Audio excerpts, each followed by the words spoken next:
Binigyang pagkilala ng isang party list sa Kamara at ng pribadong grupo ang mga opisyal ng lokal na pamahalaan sa Kalayaan, Palawan dahil sa kanilang pagtindig para sa karapatan at soberanya ng Pilipinas.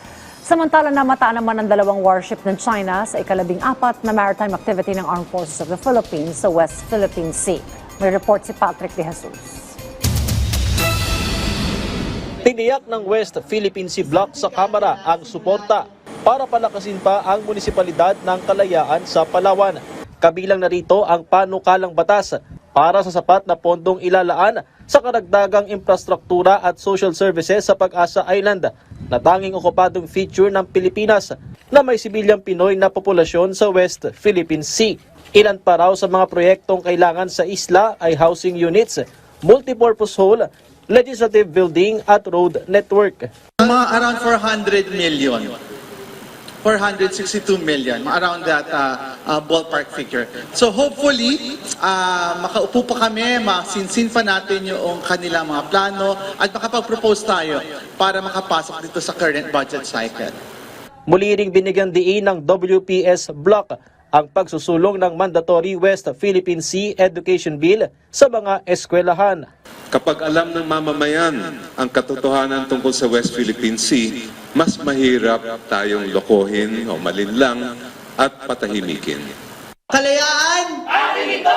West Philippine Sea! Akin ito! Iginawad naman ng Akbayan Party at Atin Ito Coalition sa mga LGU official ng Kalayaan, Palawan ang West Philippine Sea Heroes Award.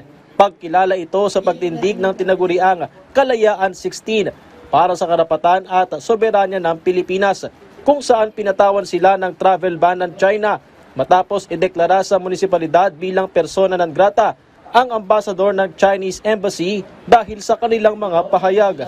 It is ironic that China banned Filipinos from entering their territory, but it is them, sila mismo and their ships, who are desperately trying to trespass in our seas and islands.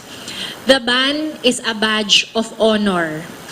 If defending our seas earns the ire of a superpower, then that ire is worn with pride. Nandito po ako hindi para sa aking sarili, kundi para po katawanin ang ating mga magigiting na mamamayan ng bayan ng Kalayaan. Wala po kami kung wala po sila. Sa amin sa Kalayaan, ang lahat ay bayani. Na kahit kailan ay hindi natin isusuko. Sila po'y nakakaalam ng coordinates ng entire Kalayaan Island Group.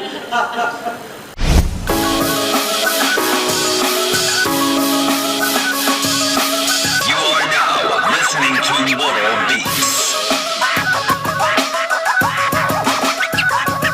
Sa pamamagitan naman ng musika, ipinahayag ng iba't ibang grupo ng mga kabataan sa isang musical event na inorganisa ng Atin Ito ang kanilang suporta sa laban para sa West Philippine Sea. Nagsilbi rin itong educational forum kung saan ipinaliwanag ni PCG spokesperson for the West Philippine Sea, Commodore J. Tariela, sa mga lumahok na estudyante ang kahalagahan ng paninindigan para sa karapatan at soberanya ng bansa na suportado ng domestic at international law. Hindi tayo katulad ng China na ginuhitan natin ng siyam na guhit at sinabi natin ang buong South China si atin na. No? What we're just, our position has always been the 200 nautical mile exclusive economic zone plus the Kalayaan Group. Our fight in the West Philippine Sea is intergenerational. The reason why we need to reach out to more people, to be more educated, to be more aware of what we're fighting for. Samantala, sa kabila ng namataan na dalawang warship ng PLA Navy ng China, matagumpay na idinaos sa West Philippine Sea ang 2 araw na multilateral maritime cooperative activity sa pagitan ng Armed Forces of the Philippines, US Indo-Pacific Command at Australian Defense Force. Tampok dito ang pinakabagong guided missile frigate ng Philippine Navy na BRP Diego Silang, habang lumahok din ang BRP Teresa Magbanwa ng Philippine Coast Guard. Kasama nilang naglayag sa pagsasanay ang USS Dewey ng Estados Unidos at HMAS Toowoomba ng Australia na may Seahawk helicopter.